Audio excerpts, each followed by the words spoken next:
Today we're taking a look at these MLB matches, which are happening on Wednesday, May 3, 2023, and giving you our team and total picks for today. Welcome back to High Stakes. Before we dive into our video, don't forget to subscribe and to push the notification bell so you don't miss any of our videos. Also check out our Patreon if you want access to our premium picks. Our Patreon is a way for us to help you improve your chances of making more money, and if you are interested in props and parlay picks, check out our new channel High Stakes Props and Parlays, where you can find our player props and parlay picks predictions. You will find the link to our Patreon and to our new channel in the description and comments section below. Cincinnati Reds vs San Diego Padres. Cincinnati managed just enough offense in Tuesday night's 2-1 victory over the Padres. It was an upset win as the Reds entered the game as a plus 170 betting underdog, and the three combined runs came in comfortably under the pregame threshold of 8.5 runs. As for the offense, Cincinnati recorded just 6 hits, but none was bigger than Jonathan India's 10th inning RBI single to put the Reds ahead. The earlier run came off of a Jake Fraley RBI knock in the 8th.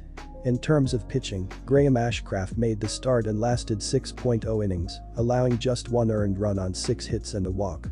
Derek Law earned the win in relief, while Alexis Diaz picked up his 5th save of the year. I'll give credit where it's due and say that the Reds are a pesky team and they aren't going to be an easy win for any opponent. With Tuesday night's 2-1 extra innings win, they're now 18-12, 60% against the run line this year. I wanted to try and find a way to back them in some capacity, but I just didn't see it in the numbers. With that being said, the Padres minus 1.5 is the play in this game. Luis Cessa has been abysmal this year as he comes into this one at 1-3 with a 9.55 ERA and 2.22 WHIP. Furthermore, the core of San Diego's roster has his number. Bogaerts is 5-16.313 against him with 3 doubles, Manny Machado is 3-9.333 with 2 home runs, and Juan Soto is 2-1.000 with 2 bombs. Look for this offense to do enough to stretch this lead out by at least 2 runs on Wednesday. Our team pick is San Diego Padres minus 1.5 runs. While I'm high on the Friars offense plating some runs Wednesday, we can't ignore how they've been very underwhelming this season. San Diego is currently just 23rd overall in team batting average, .233, and 16th in ops, .718. That's unacceptable when you have a lineup as talented as they do. So, even though I anticipate them putting up a few runs against Cessa, I still think 9.0 runs is too high. It's a small sample size, but considering his current form and the pedestrian offense of Cincinnati, I think he'll turn in a decent start. Finally, both bullpens have been okay this year, as Cincinnati is 13th in ERA, 3.76, and 23rd in WHIP, 1.32, while San Diego is 20th, 4.30, and 17th, 1.28, in those respective categories. All things considered, I think this will be a lower scoring matinee getaway day ball game. New York Mets vs Detroit Tigers. The Mets will be playing their 4th game in 3 days on Wednesday, after splitting a doubleheader on Monday with the Atlanta Braves and opening the series with Detroit on Tuesday evening. They remain 3 games behind the first-place Braves after losing the first game of Monday's doubleheader, 9-8, but winning the nightcap, 5-3. Max Scherzer is expected to start against the Tigers on Wednesday. It will be his first appearance since serving a 10-game suspension for using foreign substances. In 4 starts this year, Scherzer is 2-1 with a 3.72 ERA and a 1.19 WHIP in 19.1 innings pitched. It's been an up-and-down season so far for Scherzer, who got off to a bumpy start but didn't allow a run in either of his last 2 starts. Scherzer hasn't pitched since April 19 because of the suspension. The 16-year veteran has a career record of 203-103 and ERA of 3.12. The Tigers opened a 7-game homestand over the weekend by dropping 3 out of 4 games to the Baltimore Orioles and falling to 3-7 over their last 10 games. Detroit picked up a 7-4 win in the first game of a doubleheader on Saturday before falling 6-4 in the night game and losing 5-3 in Sunday's series finale.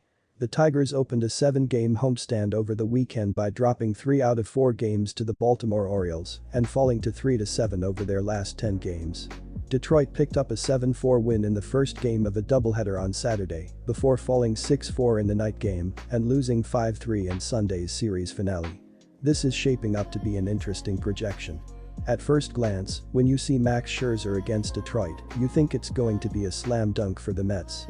But Scherzer has missed 2 starts due to the 10-game suspension, and it remains to be seen whether that time off will help him or hurt him. By his standards, it certainly can't hurt, considering he's been knocked around on the road this season and has one of the highest ERAs of his lengthy career.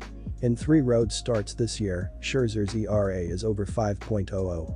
Perhaps some extra rest has helped him work out the kinks. Neither team's offense has been overly impressive this season, but the Mets lineup is certainly more trustworthy and powerful. I'm going to side with Scherzer to get it done in a matchup against Joey Wentz, who had a rough spring training and has been knocked around quite a bit already this season. Give me the Mets minus 1.5 runs.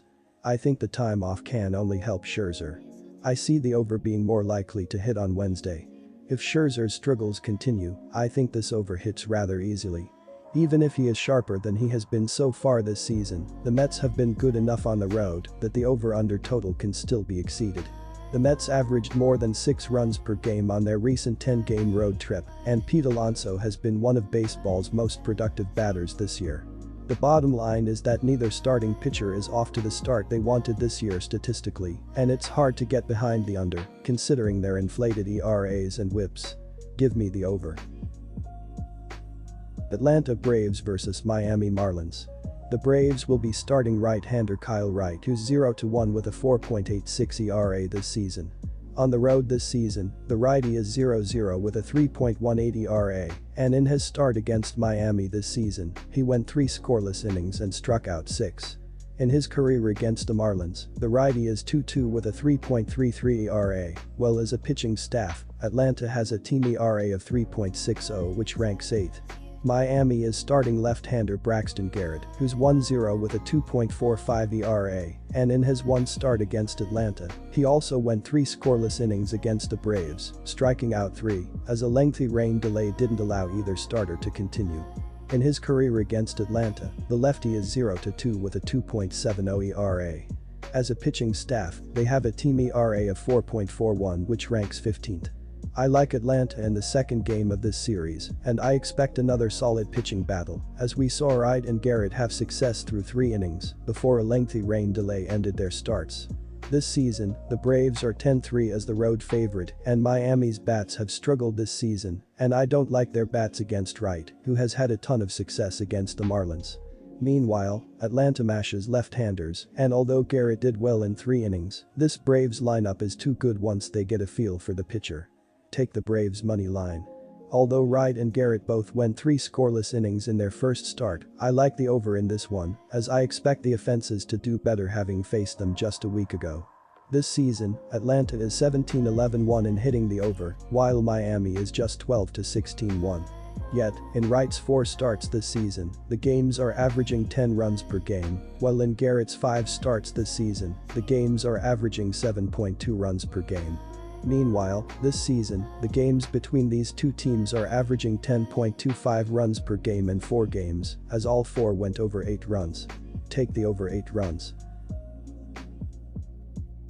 Pittsburgh Pirates vs Tampa Bay Rays. On Wednesday, the Pirates are expected to start right-hander Mitch Keller, who's 3-0 with a 3.53 ERA in 6 starts.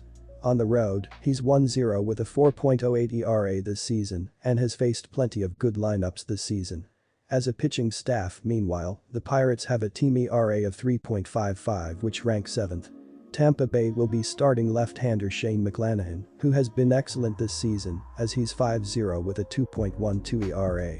At home this season, the lefty is 2-0 with a 1.59 ERA, and his worst start was his last as he went 5 innings allowing 2 runs against the White Sox. As a pitching staff, the Rays are leading the league with a team ERA of 3.10.